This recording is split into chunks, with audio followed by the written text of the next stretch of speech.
Yes. God, that's wild. They're everywhere. Oh my gosh.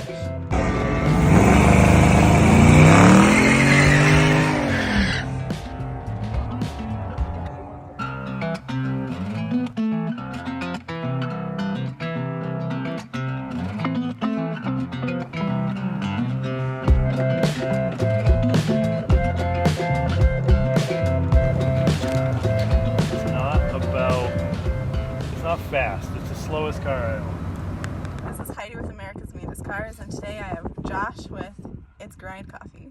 And we're going to ask some questions in this beautiful Buick.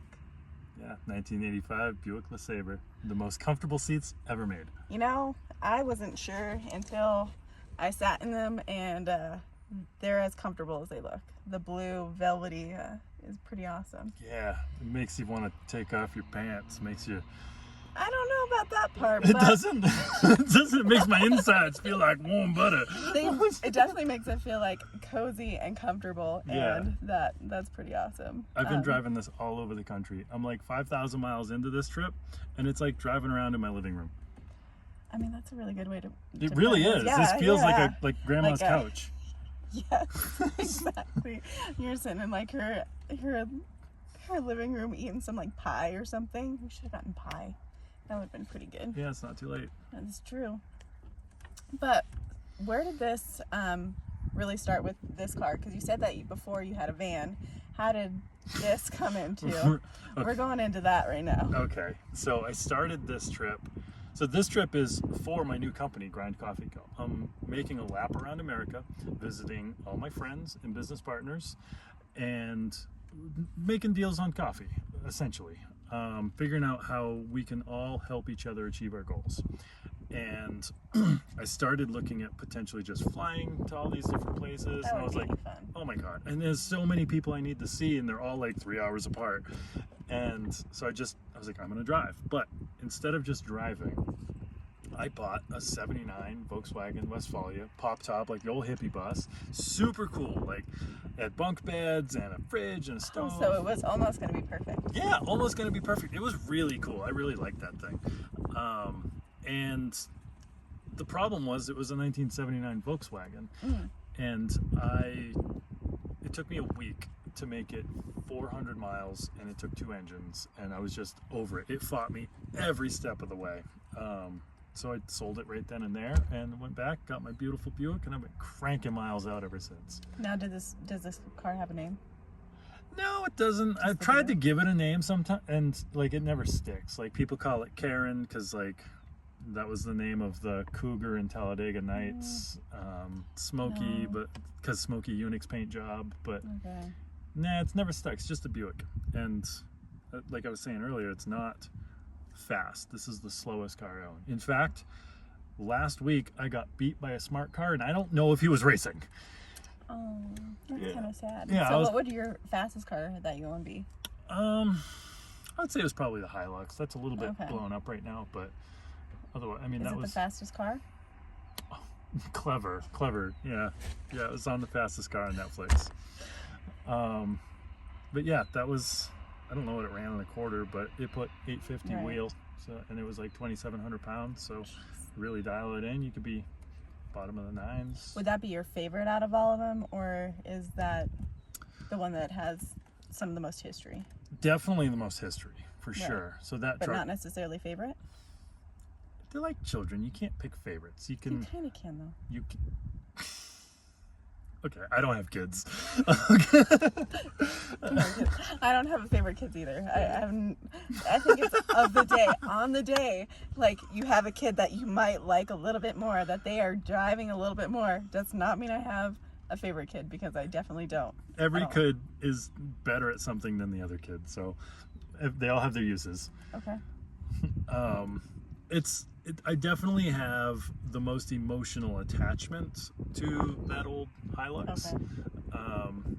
For those of you who don't know what it is, it's a 77 Hilux. It's super wide bodied, twin turbo LS, and it was built on a road trip through the kindness of strangers. And in 2 years, I did 34,000 miles. I did 9 trips across the country. and it took 13 engines and 13 transmissions and parking lot crank and rod swaps, all through the kindness of strangers, because I didn't carry tools specifically so that I could meet these incredible people. And so like it's really a memorial for the kindness of strangers in America, because like people are good. Most people want to help. So I think that's why it's got the deepest emotional connection for me. Not my favorite, but it means the most. I can understand that. Now, one of the things that I've seen you say or heard you say is that you want to be a billionaire. Totally, but not in the right. Yeah, not the right way, but not in the right way. Yeah, in the wrong way. In all the wrong ways. Yeah. No, but not one of financial stature. Like somebody who positively affects the lives of over 1 billion people. Right. And do you think you've come close to that? I think depending on how you measure it, because like if you are the center of your own little ecosystem and your life energy, intention, attention and effort or whatever influences your environment, or the people in your environment, it's like the Doppler effect, a gradually spreading effect influenced by a single action. So it depends on how far out you want to measure the intention. Like you've got children, you've got an incredibly important role in society. The energy and attention you put into your children, they carry that with them to school. They spread it into their friends and their teacher, and then their teacher carries it into the next class, and then it spreads all the way out through society. It's like, so if you teach your kids to be little a-holes, like you're going to have a giant impact on society, and you didn't even realize how big a role you had. And so I think it really depends on how far you measure it out. So I would say, reasonably, I've probably come close. So you might say that your next goal is to be a multi-billionaire? Multi-billionaire, baby. With the big B's. Yeah. No, why stop? It's like no, it's just a continuous growth on everything. For sure. And it's like there are a lot of people who have made giant impacts on society. Hitler, right? I think I want to go the other direction, but he's just a people, right? And I don't know, I feel like I'm crazy enough to believe I can do it, and I think that's all you need is self-efficacy. You don't need to know how necessarily in the moment, just know that you trust in your ability to adapt and overcome as you move through adversity. Right. So, yeah. And is there something that you've grinded through that you've been able to overcome that adversity? When you maybe didn't want to? Yeah, so I've got a TV show on Amazon Prime called Deathwish. And the whole premise of that show is building community and exposing the kindness of strangers. And that is, like when you watch it, you think you're watching a car show until at some point you're like, am I watching a people show? It's hidden around hot rods and wild adventures, but like I said earlier, like I'll go on these trips, I'll take a 1,000 horsepower hot rod and drive it across the country and beat the hell out of it. I don't know what's going to break, but I do know something's going to break. Right. Usually it's an engine, but I don't know, it kind of seems to be the role of between the Volkswagen just on this trip. Yeah. You said 2 engines on that? Yeah, well, okay, here's the thing. I'm the common denominator. Oh, that's true. It's not the engine, it's me. But I go unprepared and make myself vulnerable, which is obviously difficult. Right. You have to employ humility and vulnerability to the maximum extent. And what I've learned through that is, like, I like to play these word exercises. This will loop around. It'll make sense. Like, I like to play word games where, like, what's the ROI on empathy? What's the return on investment? If you invest empathy, what's the return? Well, it's understanding. And if you're going to play that same game where, like, okay, well, you want the return to be trust, then what do you have to invest? Vulnerability. And now that works under all kinds of different, almost every situation, like whether it's economic trust, like I'm going to loan you $10 and I trust that you're going to pay me back. And if you don't, then I know I can't even trust you with $10. And it's like, but if you do, like, well, here's $100. And at some point, your level of investment and vulnerability determines what level you can be trusted at. And that works for emotional and financial and all kinds of different ways.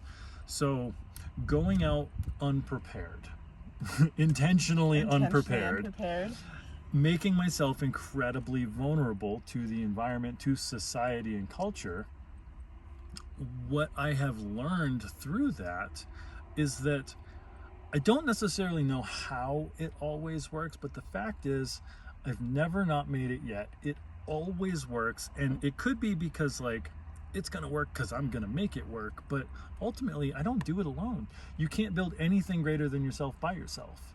So the difficult thing is releasing control. And when you release control enough, you learn that it always works. So it always works by letting go. So letting go gives you control.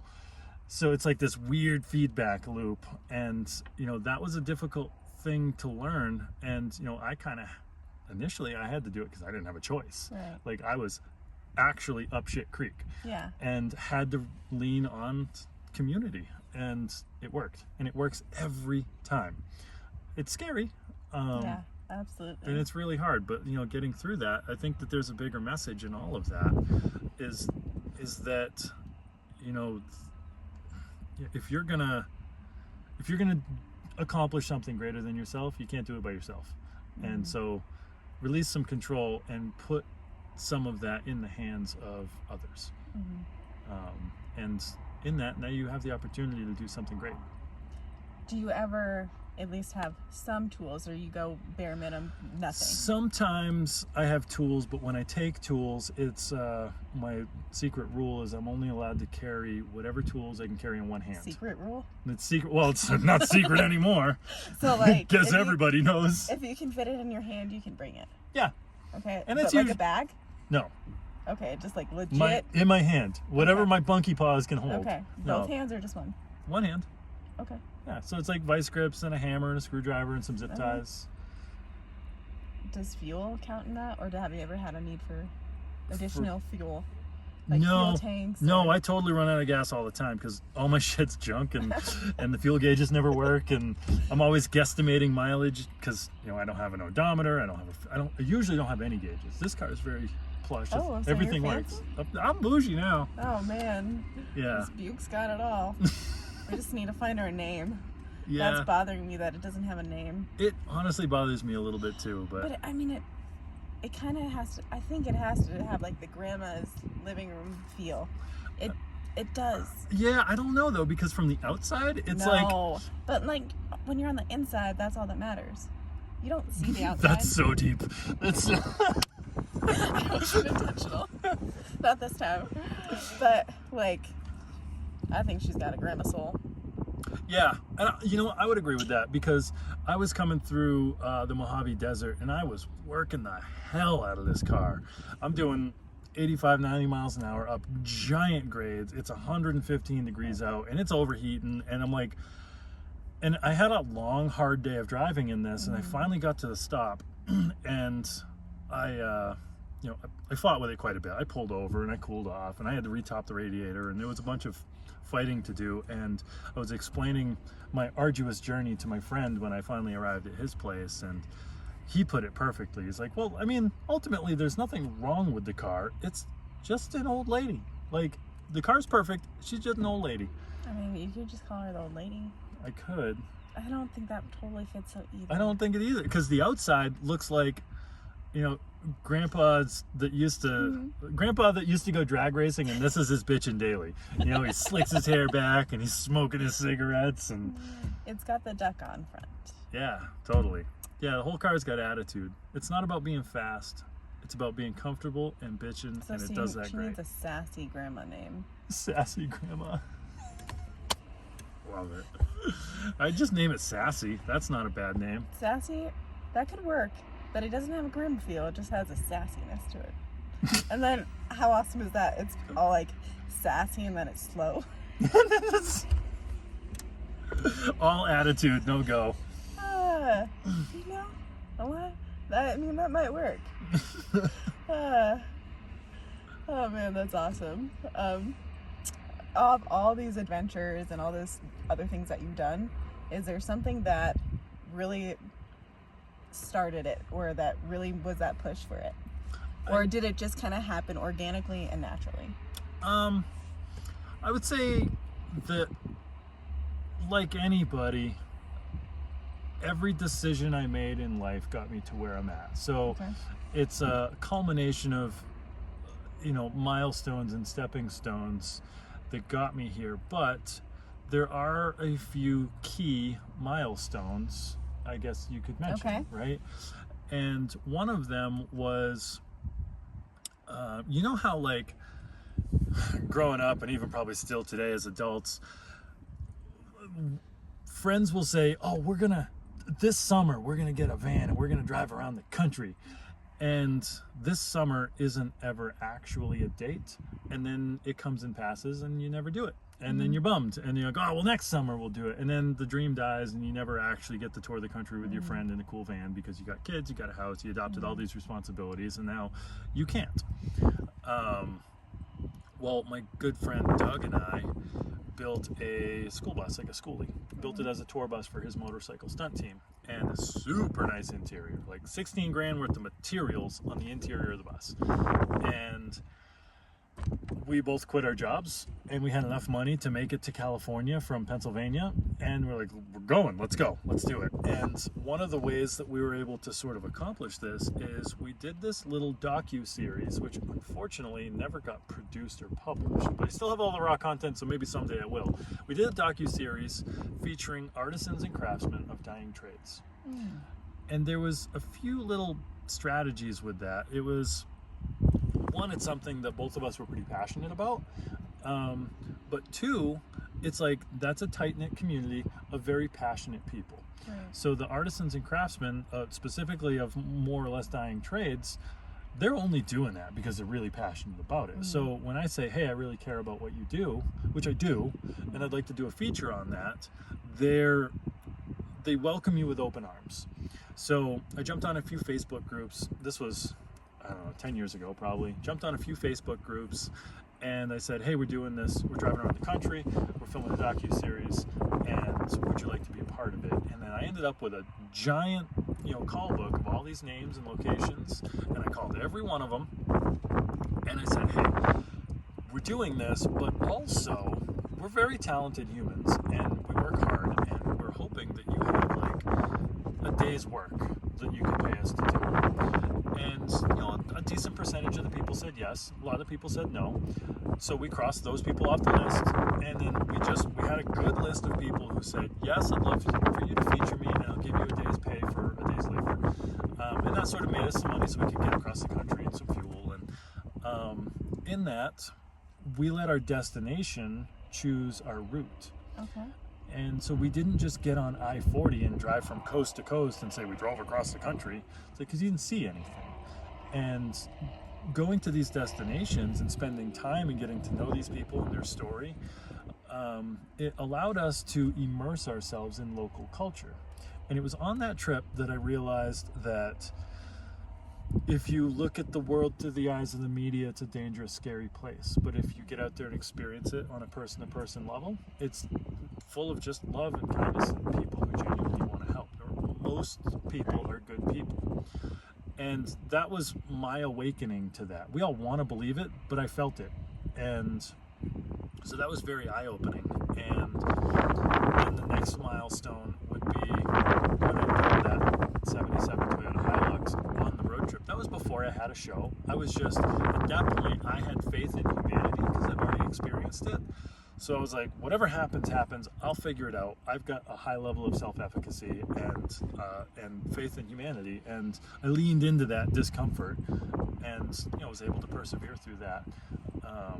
And I learned a lot. I grew a lot, and then I built a great network. For the people that helped you, do you feel that they were a lot more car enthusiasts or just people in general? Or did you feel that there was a... So, the specific problems that I usually had were automotive oriented, so I needed automotive oriented humans. But what what I really experienced was that in general, people just wanted to help, and some people couldn't, Right. but they did know somebody. They're like, well, I don't know anything about this, and I can't really help you, but I know somebody who's into cars, and they call that person. It's like, this happened. I blew the engine up in this truck 3,000 miles from home, late at night, and within a handful of hours, I had met people, made friends. They didn't know somebody, but they knew somebody who knew somebody, and they're like, well, I know cars, but I don't know anything about that, but I know somebody who knows about LS engines. So we called him. He's like, well, I've got a crank, but it needs to be reconditioned, and I can't do that, but I know somebody who owns an engine shop. And at 11:30 at night, we had a used crankshaft delivered to an engine shop that he opened up for me, reconditioned the crank in the middle of the night, and brought it to me in the parking lot. And you just got to network, you Right. got to be willing to be vulnerable, employ humility, and like accept the fact that you might not figure it out, but you have to ask, and if you don't ask, the answer is always no. But in this whole exercise of life, I guess, I've realized that most people want to help, and the people who don't want to help, well, you don't want to talk to them anyway. Yeah. Like they're too egocentric and driven in their own pursuits, and Yeah, and absolutely. we've all got life problems, but for the most part, everybody can take 20 minutes to think about, well, I might know a guy. Right. And yeah, it's been really cool communal exercise. This whole journey with Deathwish has been. Yeah. Now, on a different level, we've discussed books a little bit. Yeah. Do you have a book or a series or a specific type that you really like? Because you have a kind of a specific genre, I feel like it is. Yeah. Is there something that you would recommend? Or I like the book recommendation question. I think that's a really powerful question. Okay. It gives a lot of insight into the person that you're talking to too. For me, I read a lot of, you might call them self-development books, like Okay. self-education. Is there one that's like stood out from all the others? There's a really fun book that I'm currently reading again right Okay. now, because it was just fun, and there was a lot of data and information to sort of take in, called The Molecule of More. I think it's Daniel Lieberman, I think. Really, really good book. Okay. And it's basically just about the dopaminergic system and the driving force of human ambition. With those type of books, sometimes I find that the voice is kind of hard to pick up on. It can be kind of dry. Is that one that is readable? To be specific, I listen to audiobooks. Okay. So I listen to audiobooks. So does that almost help with that? Yeah, almost every day at the gym. I'll read, for as long as I'm at the gym. Some voices, some books just aren't well written either. So Yeah. it doesn't matter who's reading it. It's like, it's dry, and I can't get through it. I read a book by Joseph Sugarman, who's like this world-renowned copywriter, and it was about copywriting. Man, it was boring. And Why? Because it's important. Okay. Like, it's okay. I can see that. the knowledge I was going to gain from it was very important. And one of the things that I've learned through reading these educational books, whether it's on habit forming or neuromarketing or whatever, sometimes you'll read a 30-hour book and suffer through the whole thing, but you got one sentence that literally changed the trajectory of your life, and it was worth it. It's like, well, how many other ways can you get somebody's life effort without spending a whole life efforting in the same direction that they did? So Right. I But I invested. can see how like the audiobooks on that would be a lot easier for maybe people that don't really necessarily like to read on it, Yeah. or they can hear it in a person's reading it versus them trying to read it on themselves. Totally. And for me, it's passive audio consumption. So I can do two Same. tasks at once and double 100%, down. Yes. Yeah. Yeah, that is 100% my same feeling on that. Yeah. Besides just really liking to read in general, but Yeah. I was curious how, like, I don't want to say the average human, but like how people on the standard level is like, it's hard for them to push through and read through this. Yeah. I mean, obviously it's got to be a topic that you're interested in too. It's like, Yeah. if it's not an educational book, because like that's pretty much all I read is educational stuff. But if it's going to be some sort of story, Like, it needs to be a subject matter that is going to captivate you, and the stories specifically need to be well written for, they need to build anticipation and uncertainty. So, like, that's the definition of Right. drama. I'm getting a little distracted. The flies are Unreal. unreal. Can't see it, but there is a lot of these little flies that are just everywhere, and it doesn't seem like they should be at all. But You'll never sit in a more comfortable car. that's that. I'm gonna keep that with me for this one, and we'll have this is gonna be the bar, most comfortable car, and then everything is just gonna be related above or below that. Yeah, And maybe you mean how below. much. I mean, maybe. No, We'll find out. Like, no, there's no way. What's the least comfortable car you've ever been in? Yeah, everything I build is Every- small and a big engine. Okay. And sometimes so everything. everything. The least comfortable car I've ever been in is everything. We built those little Japanese K trucks, little mini Yeah. trucks, like little white yard truck utility thing. We built one of those. It was 4-wheel drive, 4-wheel steer, mid-engine with a twin turbo LS, and I drove it across the country. That wasn't super comfortable. Is there a state that you like more the most? Do you have a favorite? A favorite state? I mean, I automatically kind of want to say least favorite, but like I'm trying to be positive here. Yeah. I'll play your least favorite game. Okay. California, because it's the shape of communism. I love California, Wow, do but it's you? too California. But that's what makes it California. That's the problem. You have a thing against palm trees? No, I love You have a palm. thing It's against beautiful. hot rodding? California has a thing against hot rodding. I know. But Yeah. originally, Yeah, okay, well, the old California. I'm talking Old about California today. is there a place in California that you do like? Most of it. I mean, I like most of California, but it's like the It's laws, my least favorite, but legislation, like it's my least favorite, If but I there was- like almost all of it. thanks. Make me- Everybody, Okay, what's your favorite? California. I love California. I want to clear this up. If California didn't have any laws Yeah. and restrictions and so much like cancer, I mean, some laws are good, but of course, but But they're no, killing if it hot wasn't- rodding. Yeah, I They're understand. that. killing hot rodding, and that's not okay. I love California with the exception of the whole communism thing. And my favorite state, I really like the North Carolina, Tennessee area. Okay.